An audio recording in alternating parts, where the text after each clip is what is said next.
Muitos aqui foram chamados de loucos. Isso acontece quando alguém é capaz de enxergar algo que mais ninguém vê e persegue essa ideia com todas as forças.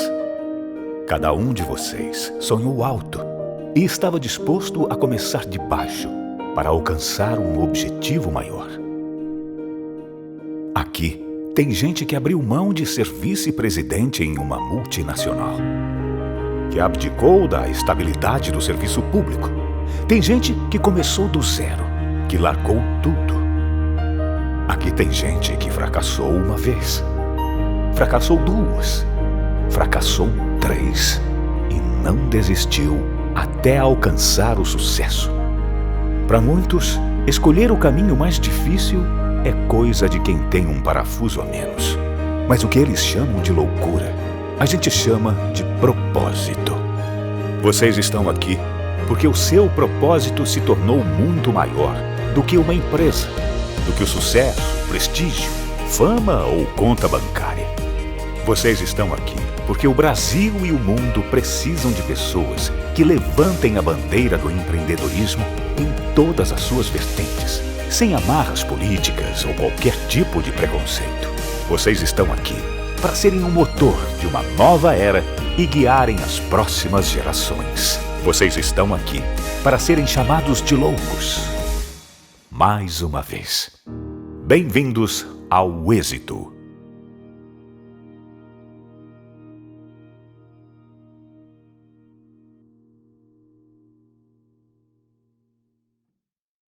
Na competitiva indústria automotiva, algumas coisas são unanimidade.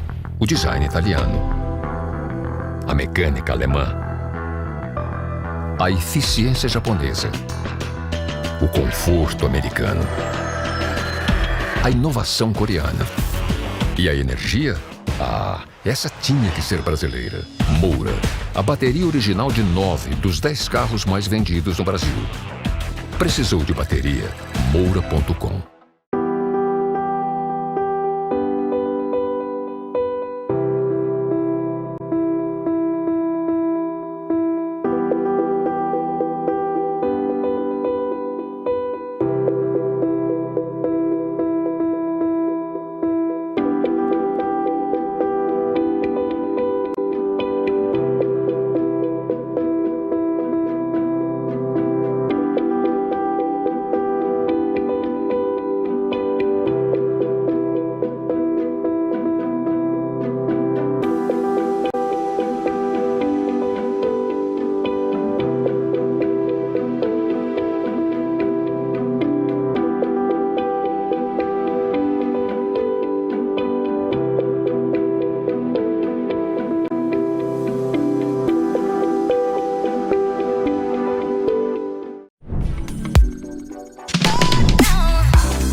E agora, com vocês, o painel Ideação, com a apresentadora e cofundadora do Planeta Startup, Ana Médici, e o empresário e empreendedor serial, fundador e presidente do Conselho de Administração da FS, maior provedora de serviços de segurança B2C e Cloud B2C da América Latina, Alberto Leite.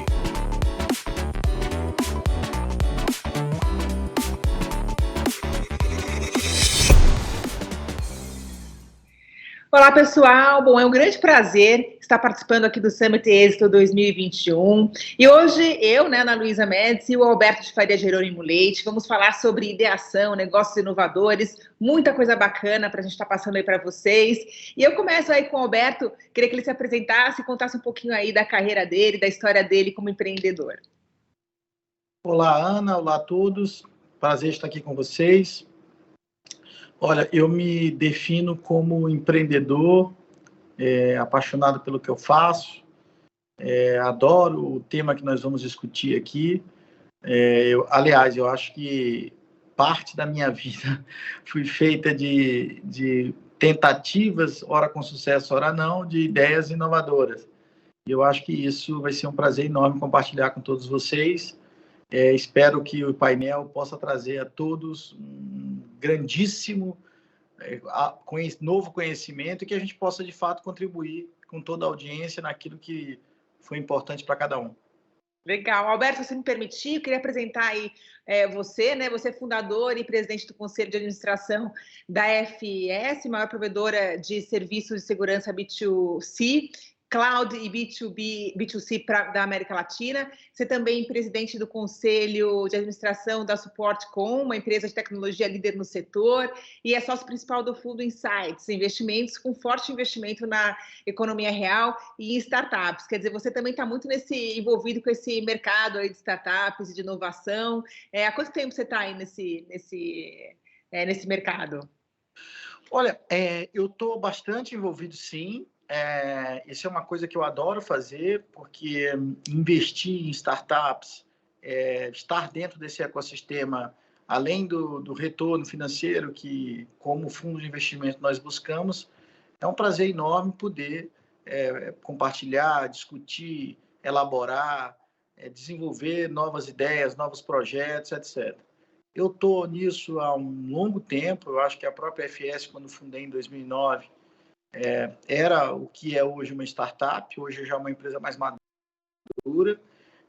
Nós crescemos a uma taxa de 150% ao ano de 2009 até 2017, ininterruptamente, criando produtos e soluções super inovadoras, um foco muito grande em consumidor. Então, eu considero que talvez meu início nesse grande ciclo de startups, de inovação, começou um pouco em 2008, quando eu montei minha própria empresa, que é o que hoje a gente convenciona chamar de startup. E a partir de 2016, eu profissionalizei muito a minha estrutura de investimento, montando um fundo próprio de investimento, que chama Insights, e esse fundo de investimento tem uma presença muito forte em empresas de venture capital, de capital de risco, de startups, com um foco muito grande, ou praticamente tudo investido, tem uma abordagem, tem um ângulo de tecnologia. Fazemos isso, ou seja, profissionalmente, o investimento em outras companhias desde 2016, final de 2016, começo de 2017, e aí, portanto, são quase 5 anos fazendo isso. Nós já tivemos histórias de bastante sucesso no nosso fundo, negócios bastante, com um nível de inovação bastante elevado, conseguindo capturar muita oportunidade. E eu, antes de qualquer, como eu disse no início, antes de qualquer produto financeiro ou resultado financeiro que a gente também busca, eu sempre estou procurando coisas que eu me identifico. Empresas que resolvam, de fato, problemas das pessoas, da sociedade, da sua comunidade, empresas vocacionadas a solucionar problemas reais, de pessoas reais, da vida real. E isso é uma coisa que, de fato, me encanta muito, quando eu olho ideias e projetos que buscam primordialmente resolver problemas que estão dados, que estão colocados. E aí tem vários exemplos em várias frentes, seja educação, seja saúde, serviços financeiros, seja em biotecnologia, seja na agricultura, seja para o serviço público. A gente tem visto algumas ideias para o serviço público super interessantes.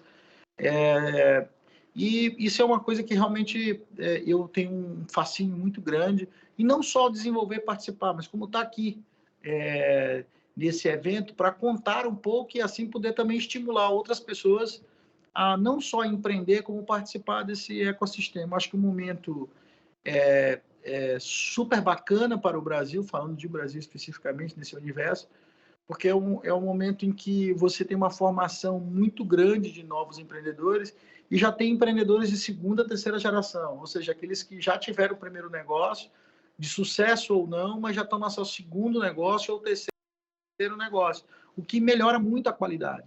Também você tem no Brasil um fenômeno relativamente novo, onde algumas startups brasileiras estão servindo de referência global. Então, tem gente na China, tem gente na Europa que quer ser o Nubank do Brasil, quer montar um Nubank na Europa, ou seja, nós viramos também uma certa referência.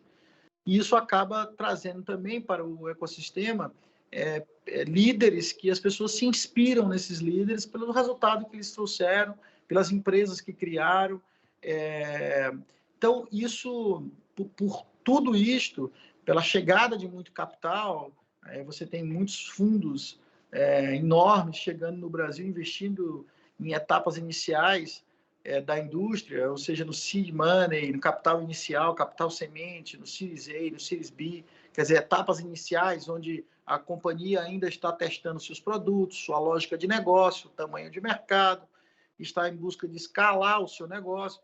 Então, fundos que trazem um componente novo, que é apostar nessas pessoas que estão desenvolvendo essas atividades em estágio inicial. Isso, olhando na janela de tempo, quando a gente olha daqui a 10 anos, isso vai trazer muitos frutos, porque tem muita empresa sendo criada hoje ou ontem, que será em 10 anos, 8 anos, 7 anos, verdadeiros gigantes, o que também se chama por aí de unicórnio, futuros unicórnios no Brasil. Então, eu acho que o momento é um momento muito particular do Brasil, embora todo esse ruído aí que vem da política, alguns dados econômicos não são tão animadores, mas o Brasil também sempre foi assim, desde que eu me entendo, quando eu desenvolvi minha atividade profissional, quando eu comecei a trabalhar, comecei a desenvolver atividade profissional, eu vejo o Brasil numa eterna crise, sempre com muito ruído, muito vai e vem político, etc. Mas, no final das contas, cada um... existem fatores macro, mas existem muitas empresas que têm suas próprias pernas que não dependem tanto desse ambiente macro, né?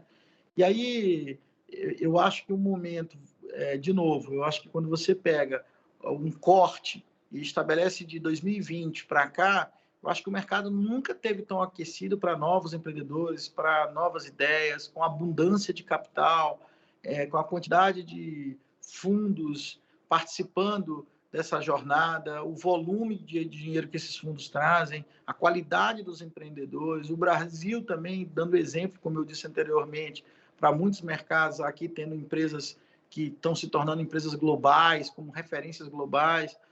Eu acho que quando você pega, por exemplo, a quantidade de unicórnios do Brasil de 2015 a 2018 e faz esse corte, né, janela de 3 anos, né, 15, 16, 17, você faz o outro corte, 18, 19 e 21, 19, 20 e 21, quer dizer, 3 anos contra 3 anos, mesmo janela de tempo, nós quintuplicamos a quantidade de unicórnios nessa mesma janela de tempo, quer dizer, você vê que estar aquecido, está num momento muito bom. As universidades também, a academia tem dispensado muito mais atenção que outrora. Portanto, eu acho que o momento é um momento muito singular para o Brasil participar dessa cena global de startups, de ideias inovadoras. Aqui no Summit também é um momento bom da gente ter a oportunidade de poder contar um pouco do que a gente está fazendo, do que a gente está pensando, ou do que a gente já fez, e dividir com todo mundo isso e poder contribuir com todas as pessoas que estão aqui buscando conhecimento de alguma forma, né? Ou não só buscar conhecimento, trocar uma ideia, debater. Nós aqui, eu e você, não temos também nenhuma verdade em nada de que você não possa encontrar esse conteúdo na internet. Mas a nossa experiência, aquilo que a gente viveu, as nossas impressões, essas são pessoais. São coisas que a gente, nesse momento aqui, pode contribuir com alguém. É muito difícil dar conselho, na minha opinião, mas nesses momentos que a gente troca uma experiência, a gente apresenta nosso ponto de vista, isso pode inspirar alguém, isso pode ajudar pessoas que às vezes estão aqui nos assistindo ou estão interagindo conosco a desenvolver suas ideias, ou criar uma metodologia, ou debater, enfim. Eu acho que um dos grandes problemas que eu via na pandemia, com toda essa história do home office, era esse incidente criativo, né? O fato das pessoas se encontrarem e, de repente, sair uma nova ideia, sair um novo pensamento, né? Eu acho que isso fazia falta para as empresas. Aliás, ainda falta, porque não se restabeleceu totalmente, os home offices ainda continuam, mas a interação humana, o fato da gente ir e vir com a informação, o fato da gente se encontrar e falar determinado assunto, encontrar uma solução, uma nova ideia, isso a interação humana é quem faz. E eventos como esse, ainda que virtuais, mas permite a gente contar um pouco e inspirar as pessoas. Exatamente. Alberto, eu acho que é interessante você falou essa questão aí, é um pouco clichê, já se falou muito sobre isso, mas a questão da pandemia em 2020, acabou trazendo para a gente uma nova realidade, né? Principalmente desses negócios inovadores, das startups, da forma como a gente lida com a questão online, tanto pelos cursos EAD, como pela consulta online, quanto pelas próprias reuniões, né, que a gente tem feito à distância. Então, eu acho que foi uma quebra de paradigma e que a gente que está nesse mercado de inovação, de startups, a gente percebe realmente que teve, assim, um up muito grande. Infelizmente, muitas vidas se foram, mas, por outro lado, a inovação ganhou força, não só no Brasil, como no mundo, né? Então, a gente teve aí recordes de investimento em startups em 2020, agora 2021 de novo, recorde de investimento. O Brasil está brigando aí com Israel para as primeiras posições como país que tem mais unicórnios no mundo, apesar de ser pouco, né? A gente tem aí cerca de 14, 15 agora, mas a gente está aí nas primeiras posições, né? Que, lógico, não dá para comparar com os Estados Unidos e China, que são aí o grande celeiro, né, de unicórnios no mundo. Mas aí eu queria aproveitar que você está falando sobre isso, sobre essa confusão brasileira da política, da economia, né, que a gente vive isso desde que a gente nasceu, e eu acredito muito que o Brasil só vai crescer através da inovação e através de empreendedores que queiram realmente fazer a diferença. E aí, eu sou jornalista, né, sou formada em economia, em jornalismo, e eu entrei nesse mercado de startups há mais ou menos uns 5, 6 anos, comecei a me gostar muito, sempre fui envolvida com tecnologia e inovação, minha família é muito ligada a esse mercado, eu ia muito ao Vale do Silício, aos Estados Unidos, e comecei a me interessar muito pelo mercado de startups, pela essa nova economia, pela forma como as empresas estão lidando com o consumidor e com o mercado, né, que eu acho que você falou uma coisa muito importante, que hoje a grande propósito de uma empresa, né, das empresas que realmente são inovadoras, é resolver um grande problema da humanidade e atingir o maior número de pessoas possíveis através de negócios escaláveis. Então, isso me atraiu demais, eu comecei a me envolver muito nesse mercado. Eu empreendo também desde muito cedo, desde 17 anos, eu trabalho com a minha família tinha negócio de moda, eu, além de fazer as faculdades que eu fiz, eu tocava os negócios junto, e eu vi esse processo todo, inclusive no negócio da minha família, por ser na época, era a maior rede de outlets de São Paulo, né, a gente acabou perdendo muito mercado pelos negócios online, e eu percebi, eu vi isso acontecer, né, como eu não estava no dia a dia da operação, a gente acaba observando meio à distância, né, apesar de estar ali como sócia, enfim, do negócio, porque eu estava no jornalismo, durante muitos anos fui âncora de jornais na televisão, então estou há 18 anos ao vivo na TV, e aí em 2018 a gente criou, né, e planejou o Planeta Startup, que é um reality show focado em startups e que faz uma aceleração de empresas durante o programa, e a gente acaba escolhendo algumas startups aí para vencedoras, né? Então, acabei entrando nesse mercado, né? Então, hoje eu tenho colunas em rádios, escrevo sobre isso e continuo com o programa. E aí, você falando sobre essa questão aí dos negócios inovadores, eu acho que aí eu queria que a gente começasse aqui a falar, e eu acho que um dos propósitos aqui da nossa conversa, é a gente falar um pouquinho sobre como surgem esses negócios, né? Como vem a ideação, como é que surgem os negócios inovadores, quais são os propósitos deles. Então, eu acho que a gente poderia talvez seguir, aí eu queria saber de você, com a nossa apresentação aqui, falando sobre isso, você falando sobre a sua experiência aí na abertura da sua startup e também de outros negócios. Vamos lá, o que você acha? Oi, Ana. Eu acho ótimo, eu acho que você tem um material aí super bacana, eu acho que vai agregar todo mundo, eu acho que também acaba catalisando todo mundo para visualizar a abordagem que você dá do surgimento desses novos negócios, as novas ideias, da elaboração, de como surge, para que surge, como incentivar isto. Então, eu acho que vai ser um belíssimo debate você passando a apresentação. Legal, então eu vou passando aqui e a gente vai comentando e conversando sobre esse processo todo. Vamos lá? Boa, vamos. Bom, estão vendo aí, né? Estão conseguindo ver a apresentação? Sim. Maravilha, então vamos lá. Bom, quando a gente fala, né, em empreendedorismo, né, eu acho que uma coisa muito importante, Alberto, e queria saber de você isso, tem uma frase aqui do Maquiavel que eu gosto muito, que empreendedores são aqueles que entendem que há uma pequena diferença entre obstáculos e oportunidades e são capazes de transformar ambos em vantagem, né? Quer dizer, é a procura de você conseguir, através de um problema encontrar uma oportunidade, não parar no obstáculo. Eu acho que uma grande diferença dos empreendedores é realmente eles perceberem que esse obstáculo pode ser aí uma oportunidade, né? E você como criador aí de startup e muito inserido nesse propósito, eu queria que você falasse sobre isso, sobre a questão de você não parar num primeiro obstáculo, você ir em frente e procurar resolver um determinado problema que pode ajudar muita gente. Ana, eu tenho... É muito difícil nessa vida mundana nossa ter certezas nessa vida. A gente vai trocando as convicções de acordo com cada circunstância que vai aparecendo nesse mundo de negócios. As empresas elas nunca estão 100% certas, elas estão sempre se aprimorando, evoluindo, se atualizando e buscando. É sempre um verbo aí no gerúndio de ir buscando. Mas algumas coisas a gente pode cravar como certas, né? Provavelmente, nas empresas, no dia a dia de todas elas, incluindo aí as empresas sementes, as startups, elas são oriundas ou vocacionadas ou partem de problemas. Esse problema, como está no teu próprio slide, aí, pode ser uma dor, pode ser um obstáculo, pode ser um problema em si, né? Eu tenho um problema, preciso resolver aquele problema, eu tenho uma dor, preciso resolver aquela dor, eu encontrei uma barreira aqui na minha frente, eu preciso superar. Então, geralmente, as boas ideias, talvez não as únicas, mas as boas ideias partem de uma solução efetiva de um problema que, nesse mundo de startup, a gente chama de endereçar a solução de uma dor.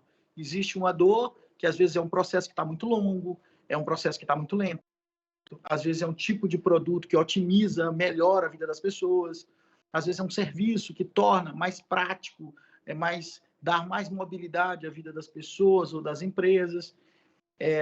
Enfim, então eu acho que essa é a componente inicial. Aqui que eu estou aqui? Para que eu estou aqui?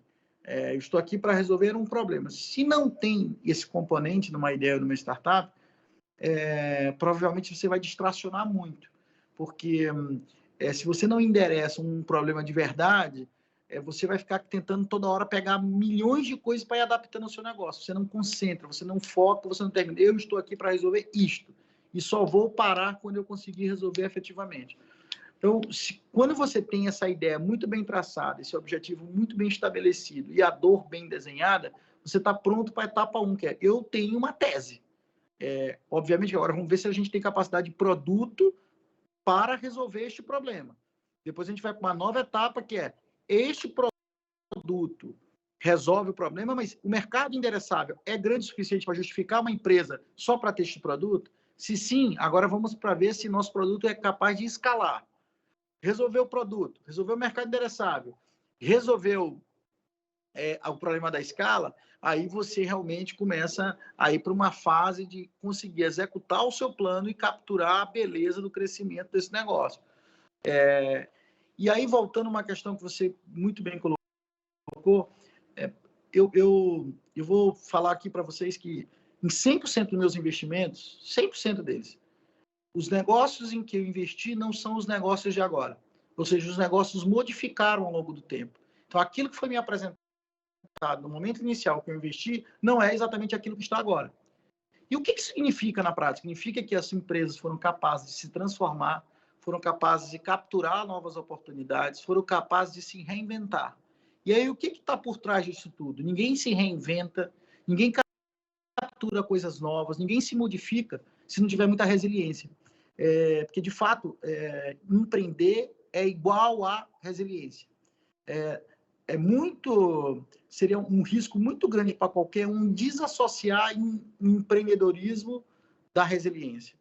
Você pode, eventualmente, encontrar grandes ideias, grandes pessoas, mas projeto de verdade, bem executado, eu consigo afirmar que nenhum deles foi desprovido da palavra, do verbo resiliência. Porque, de fato, o que acontece no mundo do empreendedor chama-se resiliência. Você tem que ser resiliente o tempo todo para enfrentar o seu próprio eu. Porque o seu próprio eu te provoca, te desafia. Você se desafia a si próprio, dizendo, será que eu já esgotei? Eu não consigo, eu consigo. além da própria sociedade, seus colegas e tal. Então, empreender é resiliência.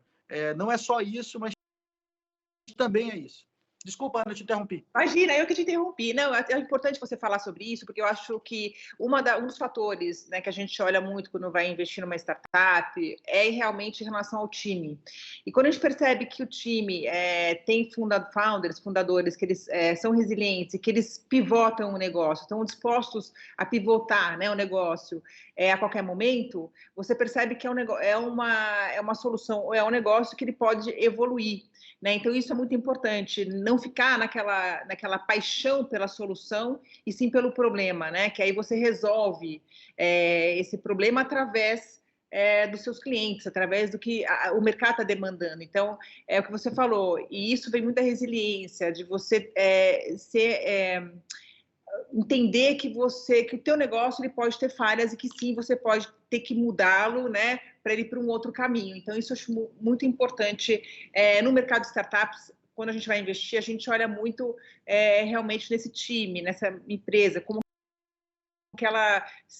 ela sai dos problemas, determinado problema que ela tenha, né, para poder pivotar e se transformar. Então, isso é bastante importante. Eu vou continuar aqui com a apresentação, e aí a gente, né, falar um pouco do Peter Drucker, que é um dos caras, dos grandes nomes aí, né, que ele fala sobre aproveitar oportunidades para criar as mudanças, que você falou, que a gente está falando aqui, né. Então, a gente tem aí a vida como ela que a gente tem um problema, uma solução e um resultado, né. A gente tem um problema, através desse problema, a gente tem que ver uma oportunidade de negócio, né, como eu posso fazer para solucionar esse problema. Então, a gente volta ali para a solução, cria cria uma empresa ou cria alguma solução para esse problema e a gente consegue um resultado, através desse resultado tem a mudança, né? E aí, uma coisa que eu acho muito linda desse mercado de startups é essa questão de, principalmente quando a gente fala em mindset ali, né, do Vale do Silício, de querer realmente transformar o mundo, melhorar o mundo para melhor, trazer soluções que tenham um impacto positivo na vida das pessoas. Acho que isso, eu acho que é muito importante também. E aí, esse comecinho aí da apresentação, a gente está com bastante frases, mas que eu acho que é legal para a gente se espelhar em grandes nomes, né, da história do empreendedorismo que mudaram o mundo. Então, quando a gente fala também de Henry Ford, que ele fala, não encontra um defeito, encontra uma solução, as pessoas têm muito a questão de procurar o defeito e não dar uma solução, né? Então, eu acho que a diferença de um empreendedor que tem sucesso, de uma pessoa que não consegue empreender e ir para frente, é realmente encontrar a solução e não esbarrar no defeito. Então, que empreender não é só ter um negócio inovador em qualquer área, né? É resolver realmente criar uma solução. Então, eu acho que isso é importante. E aí, agora, a gente queria que a gente falasse um pouquinho sobre a questão dos negócios tradicionais e dos negócios inovadores, né, Alberto? Você conhece muito sobre isso, da diferença entre eles, né? Por que a gente hoje está tendo um boom de startups no mundo, empresas que em pouco tempo, coisa de 5, 6, 7 anos, valem bilhões. E eu acho que aí essa questão da diferença entre esses negócios tradicionais e inovadores. Aí eu queria falar um pouquinho sobre isso, queria que você falasse. Coloquei um exemplo aí que eu acho que é interessante. Um dos exemplos que eu acho muito bacana é a questão do Airbnb, né? A gente, por exemplo, qual a diferença de uma pousada que você tem ali um terreno e você fala, vou fazer uma pousada para ganhar um dinheiro e receber as pessoas, né? A diferença é que, por exemplo, você tem uma pousada, né? Uma pousada é uma hospedagem na praia, por exemplo, você tem a solução, vou criar uma pousada e como resultado eu quero o quê? Ter dinheiro, ganhar dinheiro através dessa pousada. Então, eu vou fazer um ambiente ali charmoso, aconchegante, vou ter 10 suítes, né? E vou hospedar turistas. Qual que é o problema desse exemplo? É ótimo, realmente pode ser que você queira isso e muita gente quer e vai ter um ganho limite, né? Então, a gente tem uma pousada que tem 10 suítes, ela vai dar um ganho limite por ano, por mais que você aumente a tarifa ou que o mercado de viagem esteja bombando, você vai ter um número reduzido, um faturamento limite, né? Que a partir desse faturamento você não consegue mais subir, porque não é escalável, não é um negócio que ele é pontual. E quando a gente pega, por exemplo, uma diferença para o Airbnb, qual que é o problema que ele resolveu, que ele percebeu que tinham? Muitos quartos, né? dificuldade de arrumar um imóvel ou hotel em grandes cidades. Ele percebeu que havia muitos quartos, muitos imóveis disponíveis, pessoas que tinham imóveis a mais e que ficavam ali sem utilização. E aí ele uniu o útil ao agradável. Ele falou, bom, então eu vou fazer uma plataforma onde as pessoas que tenham quartos ou que tenham casas que possam alugar estejam dispostas a fazer isso tendo um retorno financeiro. Fazer uma plataforma onde eu coloque todos esses imóveis. O que aconteceu foi um super sucesso, né? Todo mundo usa Airbnb. Hoje são mais de 800 mil cômodos, né? É um valuation de 300 bilhões de dólares, está em 190 países. Então, essa diferença, né? Quando a gente fala de negócio inovador e um negócio tradicional. O tradicional, ele tem um faturamento, teoricamente, que ele não é escalável, né?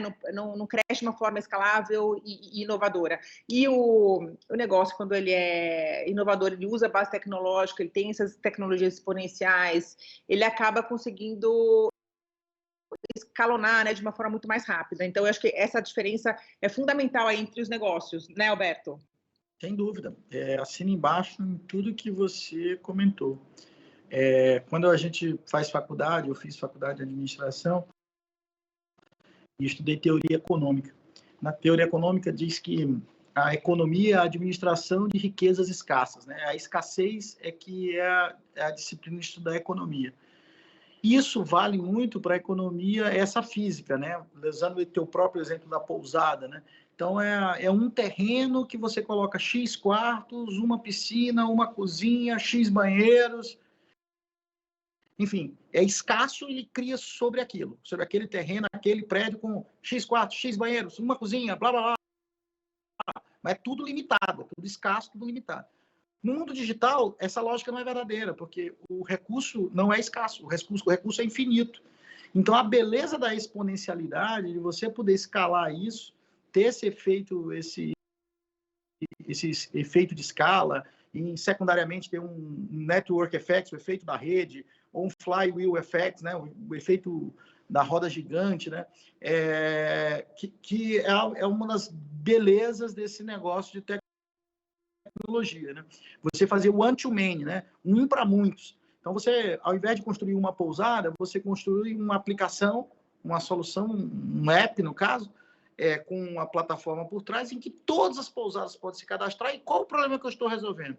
Eu estou resolvendo, primeiro, a ociosidade do real estate, a ociosidade de milhares de locais residenciais ou próprios hotéis ou pousadas que têm buracos de alocação durante o ano. Fazendo isso, você reduz o preço. Reduzindo o preço, você consegue colocar mais gente. Colocando mais gente, você consegue atrair mais imóveis para o negócio. Atraindo mais imóvel, mais derruba o preço. E você tem um efeito aí um efeito positivo de que toda vez que alguém usa, contribui para aquilo que seja mais usado. Toda vez que alguém usa, contribui para mais usado. Um outro exemplo que a gente podia falar sobre isso é o próprio WhatsApp. Ele tem alguns concorrentes, entre eles o Telegram, que muitos dizem, e eu até concordo parcialmente com isso, que o Telegram é uma plataforma até melhor. Mas o fato de todo mundo usar o WhatsApp faz com que ele seja usado cada vez mais. Então, eu uso o WhatsApp porque eu te mando em WhatsApp e você não usa Telegram. E fulano, o nosso outro amigo usa, e a gente cria um grupo. Então, quanto mais a gente usa, mais pessoas usam, e mais eu uso mais aquilo, embora possa até ter produto melhor. Mas esse efeito de rede faz com que ele seja muito usado. E eu acho que é isso que a tecnologia, no final das contas, ratificando o que você muito bem colocou, criar soluções altamente escaláveis, partindo de uma tese de resolver um problema, com times excepcionais, com time ótimos, um ótimo time, e com a cabeça de que a exponencialidade da tua solução é o que vai te levar a dar saltos enormes. No caso da pousada, você, para ter escala, você precisaria achar X milhares de terrenos, construir X milhares de prédios, X milhares de quartos e assim por diante. Ou seja, a possibilidade de escalar ela está limitada ao recurso que você tem. Ao passo que, usando um Airbnb, uma tese como foi usada no Airbnb, a possibilidade de escala é gigantesca, e você, ao invés de atingir uma única pessoa, uma única comunidade, um único grupo de clientes, você pode atingir simplesmente o mundo inteiro. Exatamente. E tem uma coisa interessante disso, né, Alberto, que eu acho que com as tecnologias exponenciais, né, cada vez tudo fica mais exponencial, obviamente, porque a gente tem algumas teses que o conhecimento humano, em pouco tempo, vai dobrar em questões de minutos, né? E eu acho que a questão do exponencial, nesse caso, os negócios inovadores que usam a tecnologia, também tem uma questão da democratização dos serviços. Então, há uma tendência muito grande de que tudo que a gente utiliza, né, caia de preço de forma muito drástica nos próximos anos, né, 10, 20 anos. Então, que a energia vai ser muito mais barata, a educação vai ser muito mais barata, a qualidade de vida, o sistema educacional, então a acessibilidade vai ser muito maior. Então, eu acho que também essa mudança a gente está vivendo, a gente não consegue ainda, talvez, tangibilizar isso, mas a gente está vivendo um dos momentos da história humana de maior transformação. E a gente vai ver em pouco tempo, eu acredito, assim, coisa de 10 anos, 20 anos, uma mudança muito forte, realmente, em relação à democratização de produtos e serviços. Então, eu acho que isso, né, eu acho que está vindo muito das startups nesse sentido. Sem dúvida. E aí eu vou aqui continuar, para a gente continuar, tem outras coisas interessantes para a gente falar, né? E aí a gente fala um pouquinho, afinal, né, qual que é a diferença de negócios tradicionais e inovadores? O Alberto falou muito bem sobre isso. Todo mundo tem uma ideia, mas a real questão em jogo, na verdade, é sobre executar essa ideia e atrair outras pessoas para ajudar a trabalhar nela, né? E eu acho que uma grande questão aí dos negócios tradicionais e inovadores, acho que todos os negócios tradicionais estão caminhando para a inovação, as grandes empresas estão indo também nesse fluxo, né? Mas acho que a lógica, né, e o mindset são diferentes, como a gente falou. Então, a gente tem aí negócios inovadores, que são as startups, que usam a tecnologia, são repetíveis e escaláveis, trabalham num ambiente de grande incerteza, né? Então, eu acho que uma diferença também que a gente tem aqui no Brasil, por exemplo, no Vale do Silício, outros países, o empreendedor aqui no Brasil, quando ele fale, né, é muito difícil. A pessoa demora anos para conseguir, às vezes, se reestruturar, se reinventar e levantar, né? Então, a gente tem ainda um pouco de preconceito. Faliu, que coisa horrível. E fora do Brasil, isso é muito mais aceito, né? O empreendedor que ele não dá certo, que ele não vai para frente, ele tem a possibilidade de conseguir um aporte financeiro e ter um outro negócio, conseguir crescer. E aqui isso é realmente, essa parte burocrática é muito complicada. Quem tem um negócio que já não deu certo, que faliu, sabe da dificuldade que é, né?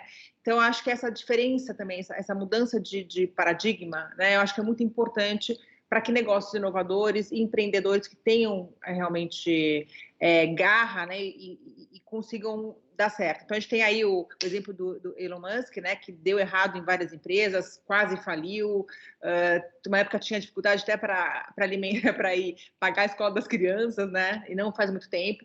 Acabou se reinventando e o cara hoje, né, não só tem a Tesla, mas a SpaceX e outros negócios que são referências, né, tá fazendo uma grande mudança aí no mercado automobilístico e de viagem espacial. Então, até tem uma frase agora que eu vi dele aqui, ó, constantemente pergunte-se como pode fazer melhor as coisas e continuar se questionando, né? Então, eu acho que eu queria, Alberto, que você, como empreendedor, falasse um pouco sobre isso também, que eu acho que um grande desafio no Brasil realmente é você levar o negócio para frente, quando não dá certo, se reinventar, conseguir financiamento para conseguir fazer um outro negócio, né? Porque a gente sabe que quando no Brasil há uma falência, né, no caso de uma empresa que não dá certo, uma falência mais robusta, é muito difícil para o empreendedor ele conseguir um crédito para continuar trabalhando e fazendo um negócio novo, né? Então, eu queria que você falasse um pouco sobre isso, que você já viu muitos empreendedores que deram certo, deram errado, e sobre essa experiência aqui, que é um pouco traumática no Brasil. Olha, Ana, primeiro, de novo, eu assino embaixo tudo aquilo que você colocou. De fato, o ambiente no Brasil, eu não diria inóspito para o empreendedor, mas ele tem um grau de dificuldade acima, porque se você pegar, por exemplo, o ranking de liberdade econômica, de países em liberdade econômica, o Brasil, salvo engano, é a posição 112, 113, no ranking de liberdade econômica, né? Então, e isso define o que eu vou dizer para frente, né? Essa é a premissa que eu vou adotar para desenvolver meu raciocínio. Quando você tem, necessariamente, como é no Brasil, um Estado no sentido de governo, muito presente na economia, na nossa vida, arbitrando, ditando a regra do que a gente tem que fazer, ou seja, você vai abrir uma conta num banco público, é a junta comercial que te dá o CNPJ, o CPF, é o Banco Central que armazena as tuas informações, se é cadastro positivo, se é cadastro negativo, é o benefício social, é a rua, é a segurança, é a saúde, é a educação. Acontece que acaba que ele fazendo tudo, faz tudo mal feito. E o Estado, por definição, é ineficiente. Então, toda vez que você tem economias onde a liberdade de desenvolver ideias, a liberdade de desenvolver negócios, você tem liberdade de desenvolvimento da sua atividade, provavelmente esse é um ambiente mais afável ao empreendedor, que é um pouco diferente do que nós temos no Brasil. Mas isso, de longe, quer dizer que não dá para empreender no Brasil. Claro que dá e dá muito. Porque se ao mesmo tempo é verdade que é um pouco inóspito esse ambiente de negócio, é verdade também que aqui nós somos super criativos, nós somos super inventivos, nós somos extremamente adaptáveis. O brasileiro é um povo que se adapta muito fácil, amistoso, um povo que tem um sorriso no rosto quase que 365 dias do ano, apesar das adversidades. Então, quando eu olho por essa outra perspectiva, eu vejo que aqui também é um país onde você pode ter respeito às regras, ainda que você tenha essa confusão aí, mas você tem um Estado democrático de direito que funciona efetivamente. Nós temos um Supremo Tribunal Federal, nós temos uma Constituição, nós temos um Código Eleitoral, trabalhista, com todos os seus defeitos, com todas as suas imperfeições, mas ele funciona, tem regra, tem respeito à regra. Aqui não é uma anarquia, todo mundo faz o que quer e etc. É ruim a regra? Mas tem a regra. É um Estado que ainda tem muita intervenção na vida da gente? Tem, mas ainda assim dá para você desenvolver suas atividades. E falando em fechar negócio e você poder recomeçar, de fato, sobretudo nas sociedades onde a liberdade econômica é muito elevada, o insucesso, em muitos casos, é até alavanca para uma nova empreitada. No Brasil, você acaba, como o seu ativo pessoal, você acaba respondendo pelas atividades da empresa, você é sócio, acaba que com uma inviabilidade de um negócio, estraga a sua vida profissional e impede que você tenha novas ideias, porque você está travado na sua vida pessoal. Então, o seu patrimônio físico se confunde com o patrimônio da pessoa jurídica. Isso é uma imperfeição do sistema, porque o negócio, a não ser que tenha fraude, salvo essa exceção, ele deveria ser limitado à extensão do negócio, dando certo ou dando errado. Não deveria passar para as pessoas físicas, obviamente resguardando o tema da fraude. Mas, considerando que as pessoas não estão lá para desenvolver ideias, para ter fraude, na maioria dos casos, nós deveríamos tentar dar essas oportunidades a esses empreendedores. Ou seja, você não teve sucesso no negócio, aquele negócio deu errado, deu ruim, e você se reinventou, a sua pessoa física não está estragada, porque você aprendeu coisas e você é habilidoso em outras coisas, você tem competências, habilidades para desenvolver e aplicar em outros negócios. E, de fato, isso é um ponto que o Brasil precisa desenvolver. Embora isso não é uma coisa só do Brasil, tem muitos países que é muito similar ao Brasil, mas eu acho que a gente tem que olhar para o lado de cima da tabela. Ou seja, aqueles países que permitem você, como Elon Musk, refazer, desde que alguém possa bancar esse risco seu. E deveria se dar essa oportunidade. Não é o caso aqui, mas, de novo, eu acho que isso jamais pode ser considerado uma barreira para você não pôr negócio. Pelo contrário, eu acho que o Brasil tem escala, tem um povo alegre, amistoso. Afinal de contas, aqui não é um país sem regra, ditatorial, a democracia funciona, o Estado Democrático de Direito funciona, enfim. Então, eu olho uma versão muito mais animada, muito mais motivada do que todos esses problemas, essas imperfeições que nós já contratamos pelo nosso histórico de país, pelo nosso histórico político, pelo nosso histórico econômico. que está dado. Vamos começar daqui para frente. Tem esse tipo de problema, vamos nos propor a vencer esse problema ou funcionar muito bem nosso negócio, independente do que acontece na macroeconomia ou na macropolítica. Não, com certeza, Alberto, concordo com você também, plenamente. Eu acho que o empreendedor brasileiro não pode desanimar, né, por conta dessa questão da intersecção aí, pessoa jurídica, pessoa física. É uma barreira que a gente tem realmente, essa questão de burocrática, né, principalmente para as empresas, a questão de... mas eu concordo com você. E eu, como eu falei, eu acho assim, o Brasil realmente só vai crescer ainda mais, se destacar ainda mais no mundo, através de negócios inovadores, através de empreendedores que realmente queiram fazer a diferença, né? Então a gente aposta muito nisso. Aí a gente fala um pouquinho aí sobre startups, né, que representam essa inovação, a mudança de paradigma, como minha solução pode impactar aí 1 bilhão de pessoas, principalmente qual é o propósito, né, da minha solução. Eu acho que isso é muito importante. Então, quando a gente fala sobre startup, a gente fala sobre a questão de impactar muita gente. É importante a gente falar também que as tecnologias, elas acabam hoje exponenciais, elas estão dobrando aí de rapidez a cada 12 ou 18 meses, né? Então, a gente tem como exemplo uma coisa que é muito, assim, do nosso dia a dia, né? O celular, né?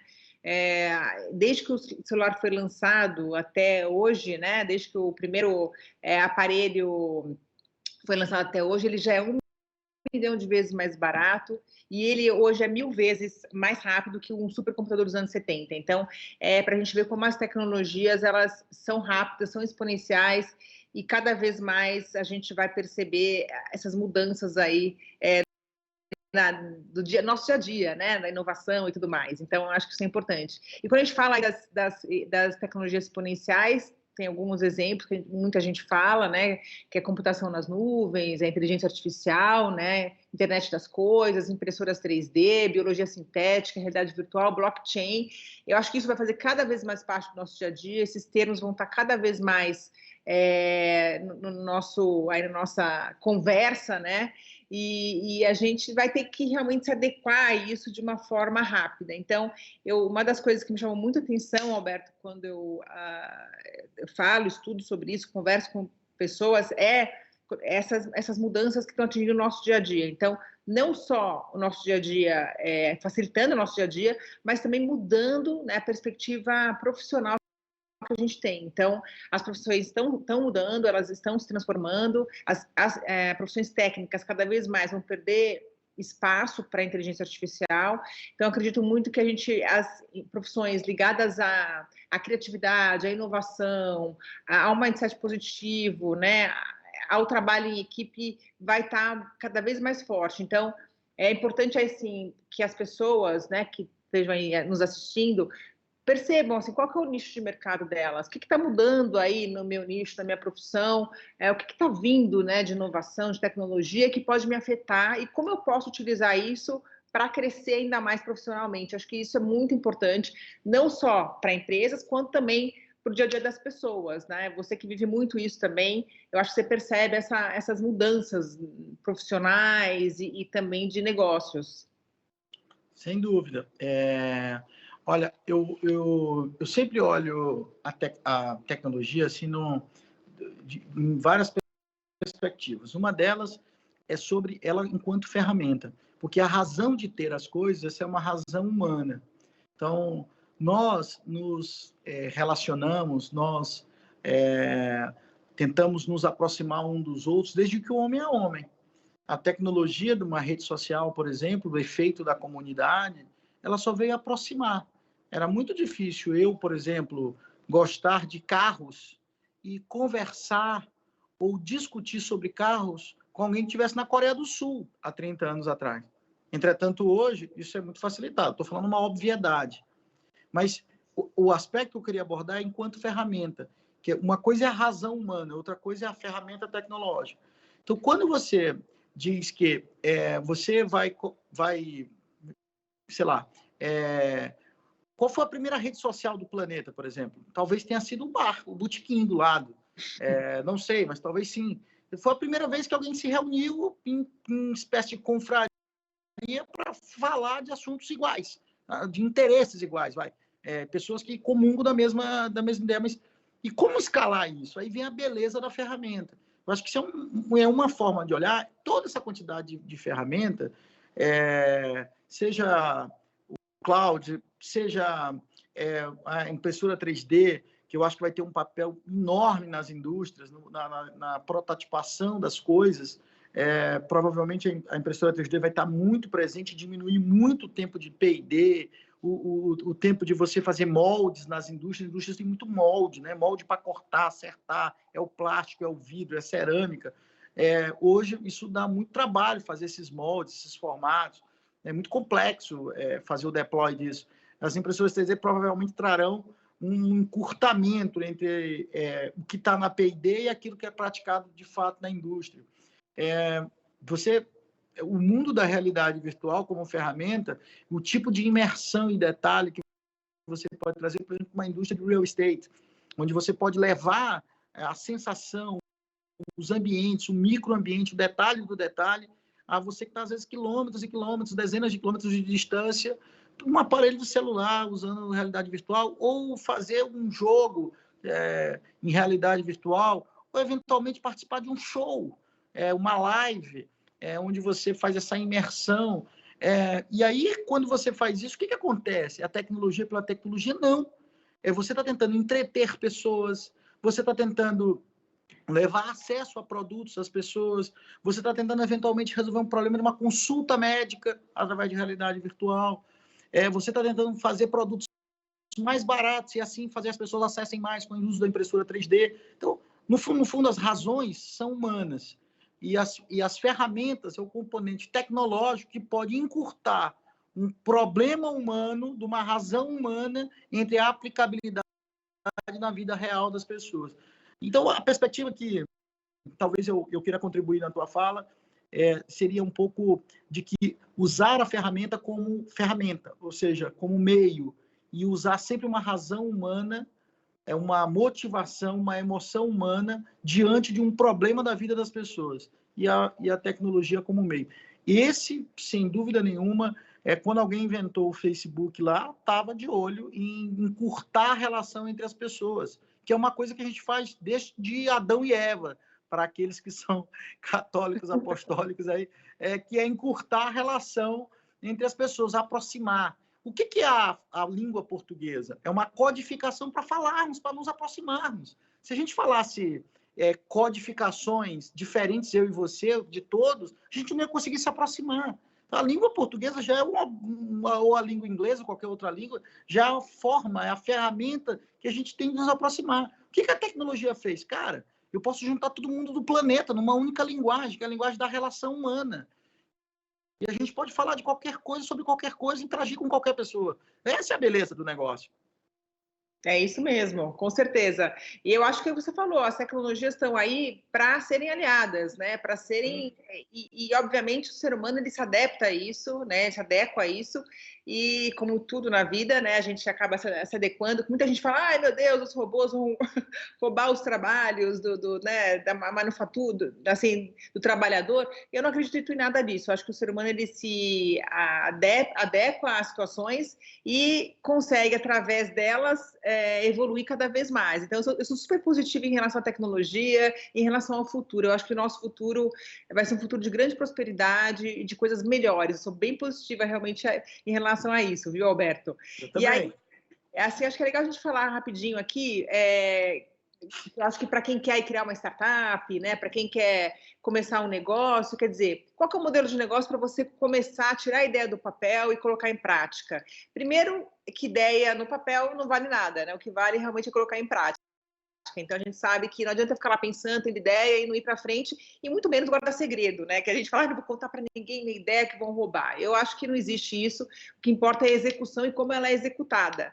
Então, quer dizer, você quer abrir um negócio, quer abrir uma startup, quer começar um negócio do zero, primeiro, eu acho que a pessoa tem que estudar, tem que conhecer o mercado, tem que fazer o chamado networking aí, né? Conhecer quais são os agentes, como se começa uma startup, quais são os empecilhos e as coisas boas, negativas e positivas, para começar. E, obviamente, saber qual é o problema que você vai resolver, qual que é a dor que você vai resolver, né? Então, isso é muito importante. Eu tenho o problema, tenho a dor, então, e aí, qual que é o público? Qual o público que vai estar consumindo aí a minha solução para esse problema?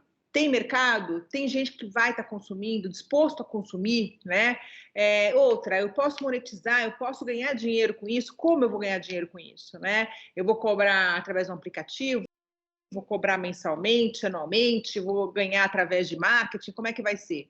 Depois, tem que ter uma equipe muito boa, muito robusta, sendo pequena e realmente efetiva. Então, o investidor, quando a gente começa uma startup ou tem uma ideia muito boa e faz aí a validação do negócio, uma das primeiras coisas que o founder vai fazer é procurar investidores, né? E para isso ele tem que ter uma equipe boa, porque o investidor vai olhar muito essa equipe dele. Então, ter uma equipe realmente alinhada nos propósitos e também no negócio. Então, não precisa ser uma equipe grande, é uma equipe pequena, de 3 pessoas às vezes, mas o importante é que seja uma equipe alinhada realmente para fazer o negócio ir para frente. E, obviamente, para uma startup dar certo, para uma startup crescer, ela tem que ter uma solução inovadora que possa ser escalonável e tem que ter base tecnológica, quando a gente fala de negócios inovadores e startups. Então, assim, para quem realmente está querendo começar uma startup, começar um negócio, a dica que a gente dá é primeiro realmente entender o mercado, conhecer, ir atrás. Eu acho que assim, uma das belezas desse mercado de startup é realmente essa questão de troca de experiências, né, de networking, de uma startup conversar com a outra, você conversar com mentores, que são pessoas que vão te ajudar no negócio, conversar com investidores, entender o mercado, e eu acho que é um mercado que é muito rico em relação a isso. Então, aí, você, Alberto, já tem experiência aí em montar sua startup, o seu negócio. Eu acho que é legal você falar um pouquinho sobre isso também. Aí, quem está querendo começar, quais são os passos? Acho que a gente acabou visitando, em tudo que a gente falou aqui, nós dois, visitando um pouco disso, né? Mas tentando dar uma abordagem, uma espécie de um resumão aí, eu vou voltar naquilo que você já falou várias vezes e que eu falei também. Partir do problema, partir da dor. Se você, de fato, encontrou um problema, vamos imaginar uma coisa super simples, né? As pessoas, quando pegavam táxi, tinham toda uma dinâmica da parte perversa. Não é só a perversidade, né? O táxi resolveu muitos problemas na década de 50, 60, ele resolveu muito problema. Mas, olhando na perspectiva de evolução, quando alguém olha assim, puxa, será que essa experiência do táxi não pode ser melhorada? Será que não existe alguma fricção no processo? Será que esse processo, de fato, ele é o melhor aplicado possível? Ou seja, eu tenho que ligar para uma cooperativa de táxi, fazer com que alguém atenda esse chamado, alguém chame um táxi, você não sabe que horas que chega, que dia que chega, você não sabe qual é a tarifa que vai ser cobrada. Você não sabe da qualidade do veículo, não tem disponibilidade e quantidade de táxis suficientes. Será que se eu fizer um negócio em que você não tenha que ter o táxi, mas eu possa permitir que qualquer um que queira alugar o seu carro, que queira destinar o seu carro, possa ser isso e com isso dar uma fluidez enorme no processo, e com isso também eu fazer um código reputacional para dizer, poxa, esse cara... várias pessoas já usaram e ele é muito bom. Uhum. E, portanto, esse motorista eu vou priorizar, porque ele já tem um histórico muito bom. Ou que a tarifa não fosse clara e o meio de pagamento fosse uma coisa automática, sem que eu tivesse que tirar dinheiro do bolso ou passar um cartão de crédito, então que isso já tivesse automático. Então, partiu-se de um problema e se chegou-se numa solução. Então, sim, uma das... Talvez a gente falou aqui um monte de coisas, muitas ideias, muito debate, trouxemos um monte de pensamentos aqui nesse bate-papo da gente, mas talvez se eu pudesse escolher 2 coisas, assim, para dar uma mensagem de como montar o negócio, parta do problema ou, como se chama muito no mundo das startups, da dor. Existe uma fricção, existe uma situação onde a coisa é feita de uma forma ineficiente. Há ineficiência no processo ou na prestação de serviço, ou do produto. É mal feito, é mal entregue, é mal cobrado, é mal atendido, é mal servido. Parta dessa perspectiva e persiga isso. Não foque na que a sua ideia é genial, mas tente resolver aquele problema o tempo todo. Aquilo é seu mantra, aquilo é seu guia. Acorde pensando em como eu vou resolver determinado problema. Se tiver isso muito bem endereçado, garanto que parte do caminho inicial está resolvido, porque de fato você tem o que se chama propósito. E a segunda coisa é mantenha o foco, não tente fazer 10, 20, 30, 40 coisas. Se eu pudesse dizer uma única coisa, que aí é no mundo tradicional, ou no mundo inovador, em qualquer coisa, mantenha o foco. É muito difícil a gente dar conselhos sem conhecer a realidade de cada um. Então, os conselhos eles ficam sempre muito vagos, muito abstratos, porque a gente parte de uma realidade que não é exatamente quem está nos assistindo ou ouvindo. Mas, uma coisa que é uniforme em qualquer atividade que tem algum tipo de sucesso é que aqueles empreendedores, aquelas pessoas que eram líderes daquelas organizações, daquelas companhias, eram pessoas extremamente focadas. Respiravam, acordavam, dormiam, desenvolviam o seu dia pensando exatamente no seu negócio. Eu acho que esse é baixa distração, alta concentração, resolva um problema, se propõe a resolver um problema. Tudo que nós falamos, se concentrar nisso, talvez você tenha parte do seu caminho aí já pelo menos traçado, não caminhado, mas traçado. Com certeza. Alberto, bom, me avisaram que a gente está chegando aí ao fim, e eu até queria falar um pouquinho sobre Ikigai, sobre Design Thinking, mas vamos aqui para o final, que eu acho que é importante a gente... Bom, primeiro falar sobre a questão também do pitch, né? Você que é empreendedor, que tem uma startup, quer conseguir investimento, saiba que o pitch é muito importante para você poder vender o seu peixe, seu negócio para o investidor, né? Então, ele tem que ser conciso, tem que ter 3, 10 minutos, tem que ser direto, tem que mostrar o problema que vai resolver, como vai monetizar, mostrar quem são seus concorrentes e qual que é o seu diferencial, principalmente.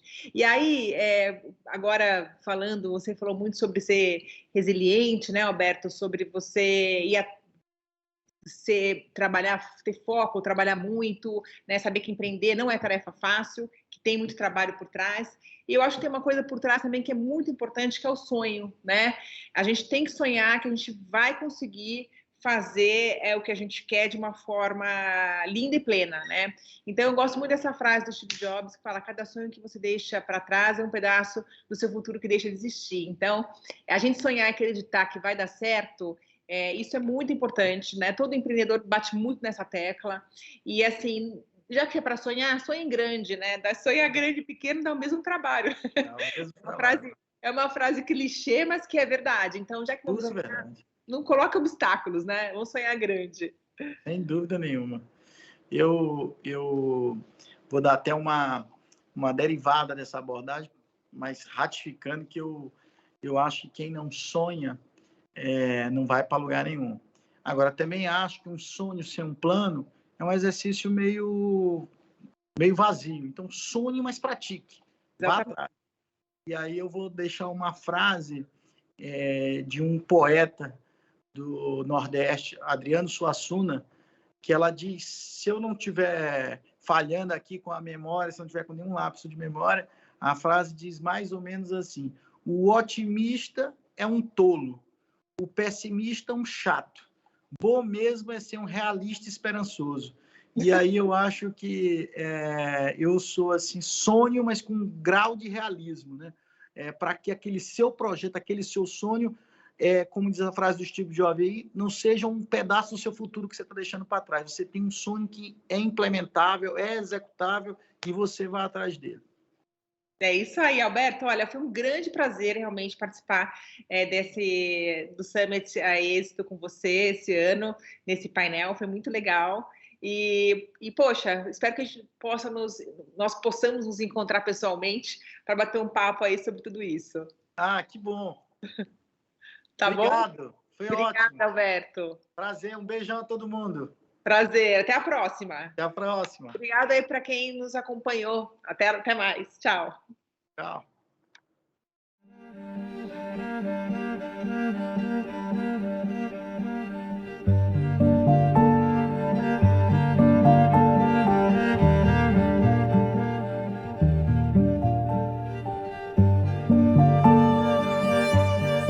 você é o seu principal empreendimento. E foi uma coisa impactante para mim, que às vezes a gente pensa empreendimento é faturamento, ganhar mais, milhões, e esquece de olhar para dentro de si mesmo e ver que aí está o ponto principal de empreender, né?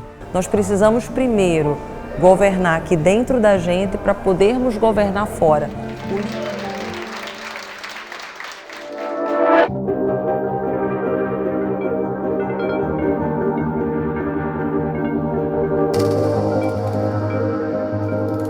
Muita gente me pergunta como é que cresce o negócio, como é que se desenvolve, como é que consegue colocar ferramentas e técnicas para fazer os negócios funcionarem.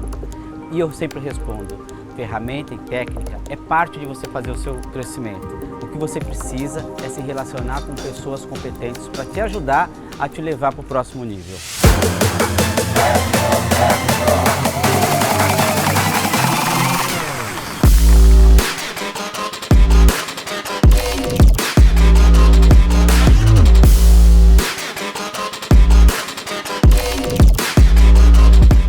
Satisfação enorme, quero inicialmente cumprimentar aqui esse time de mentores, todos sócios do Instituto Êxito de Empreendedorismo. E um abraço especial para todos vocês abstinados. Quando nós tivemos a ideia de criar esta mentoria, eu não imaginava o quão importante ela pudesse ser para o Instituto Êxito e para transformar a vida dos empresários como vocês.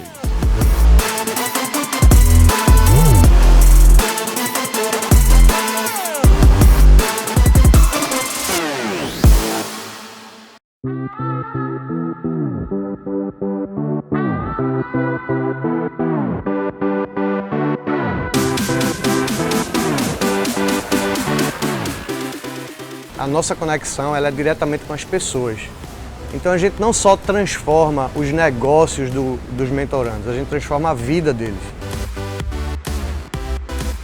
Mas aqui, além das pessoas poderem escutar mais sobre esse conteúdo, elas têm a chance de perguntar, de tirar dúvidas. E quando você está num grupo, principalmente num grupo de empreendedores, as dúvidas ficam ainda mais maduras. Então você tem a chance de aprender com a dúvida do outro. Para mim, a principal base do mentoring e que isso realmente tem transformado a vida das pessoas é essa oportunidade desse conhecimento mútuo entre mentor e mentorando.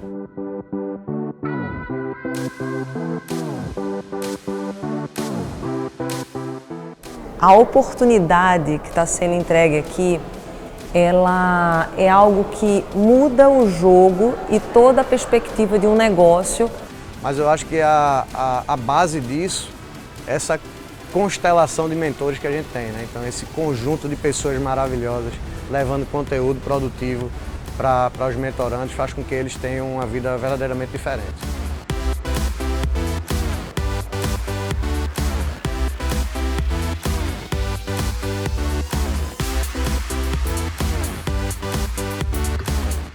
Porque eu acho que a pessoa, para escolher um mentor, ela tem que escolher pessoas que fizeram e realizaram de verdade.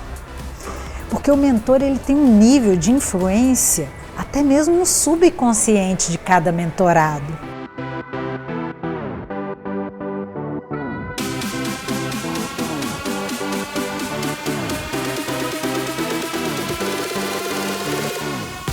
Esses dias que a gente passou aqui tendo acesso no café da manhã, sentar com o mentor, compartilhar uma ideia e ele dizer para mim, olha, faz assim, vai por aqui, se você falar assim, vai dar certo, e eu já aplico, já vejo o resultado na hora. Isso para o meu negócio, para o meu propósito, teve um retorno muito especial. E, assim, é uma coisa que eu não encontraria em nenhum outro lugar. Esse tanto o acesso como a visão de um empresário experiente sobre a minha ideia e o meu sonho.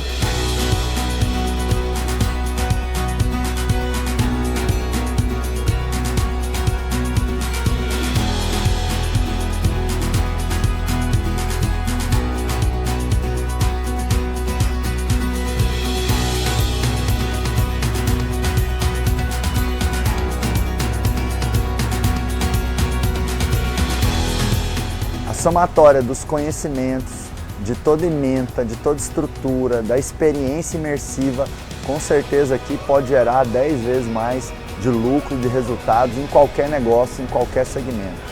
E que é indispensável para todo mundo que tem uma empresa, para todo mundo que quer levar o seu negócio para níveis ainda maiores, né?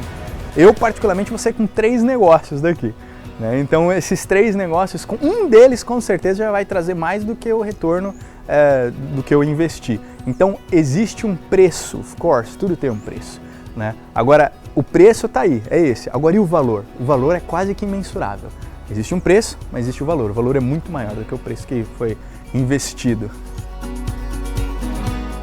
A minha empresa tomou outra proporção, eu vim para poder organizar ela, hoje eu já estou interessado em outros negócios. Ou seja, o valor que veio agregado aqui ao network, a toda a experiência, a ganhar a experiência de empresários que estão há 20 anos na minha frente, me fez pegar um elevador para um nível que talvez eu nem chegasse.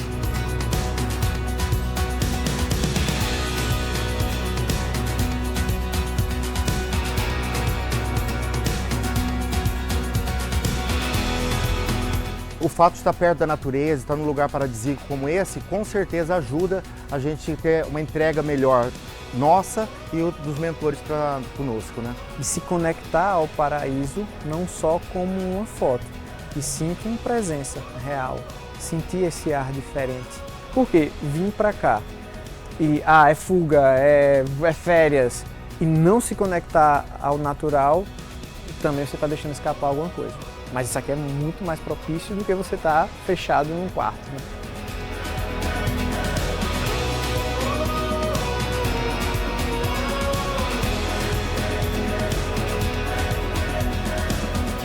Se eu tivesse que dar um conselho para todas as pessoas é que não pensem no dinheiro, nada é fácil, você vai ter ali as suas objeções para poder pagar aquilo, mas o que você vai aprender não tem preço. O mentoring é uma excelente oportunidade de vocês conectar mentes que construíram grandes negócios em várias áreas completamente diferentes. Isso é algo que você não encontra em nenhum outro lugar do mundo que não seja aqui. Eu acho que muda a sua vida e o seu negócio. E com certeza eu acredito que conhecimento, vivência, experiência e network num lugar paradisíaco, fantástico, vai levar as pessoas que estão aqui para o próximo nível.